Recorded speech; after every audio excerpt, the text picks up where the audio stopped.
One of Oslo's biggest environmental challenges is emissions from transport. From 2012 to 2030, Oslo's population will increase by 30%. At the same time, greenhouse gas emissions should at least be cut in half. And by 2050, the goal for Oslo is to be a zero-emission city. But how do we secure space, accessibility, good air quality, and a great city to live in for everyone? New ideas, innovative solutions, and good collaboration is needed.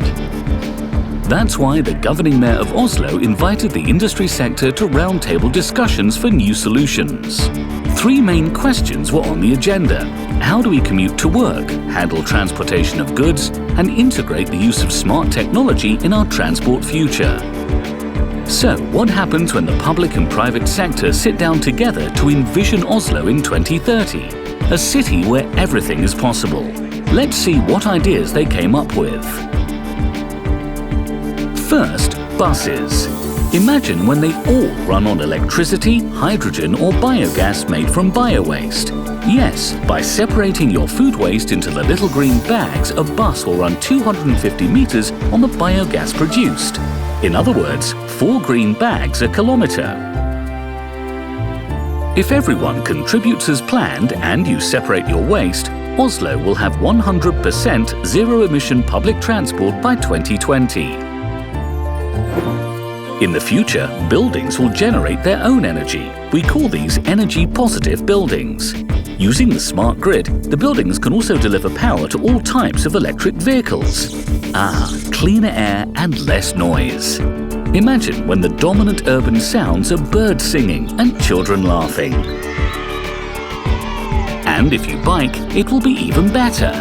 Then you can use the new highways for bikes with wide, well-marked lanes adapted to your own speed and technique. It will be wonderful to move around in Oslo in 2030. And if you live outside the city, you can of course place your car in the park and ride, and then use public transportation onwards, or a bike into the city centre. But what if you want to move goods from A to B? Then you can use the specialised bus services for goods. The driver uses a smart tap to register the goods and the recipient. The most efficient route will then be calculated automatically and delivery space on the way will be reserved. And like passenger buses, they can use the bus lanes. In that way, deliveries can be efficient and predictable. And talking about smart solutions, in the future the movement of goods and people in Oslo will take place seamlessly. Also when you have to change mode of transport, let's say from a city bike to the metro or from a ferry to the train. That's why we're making a large investment in smart technology, so you'll be able to use the same validation card for all your travels and have real-time information and control of alternative routes and times. Seamless transportation. Easy, coherent, and with good flow. Another clever idea to reduce emissions and save precious space on the road is to not travel at all. At the local job hubs, everyone can have remote access to their respective jobs, and they can coordinate tasks with their co-workers both locally and around the globe. Imagine when half of your work days you only have 5 minutes to commute, by foot and with the local store and childcare just around the corner. At the same time, you can enjoy a good work environment with both the other flexi workers and your regular colleagues. However, maybe the smartest thing we can do is to share. You don't need your own cow to get a glass of milk. We buy things because they have use value for us, but imagine how much more valuable every single thing can be if we share. A good example is car-sharing programs, both for private people and businesses. So, how can we make this work? First and foremost, the public sector plays an important role. Through passing resolutions and facilitating solutions, the different public bodies can lead by example, be courageous and experiment with different solutions. But the public sector is not the only responsible party. We all have to do our share. The business community benefits from Oslo being a good city to live and travel in, so they have to contribute as well.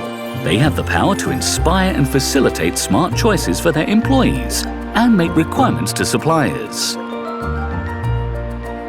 organised carpooling and priority parking for bikes and electric vehicles, more flexible work options and extra incentives to help employees change their travel habits.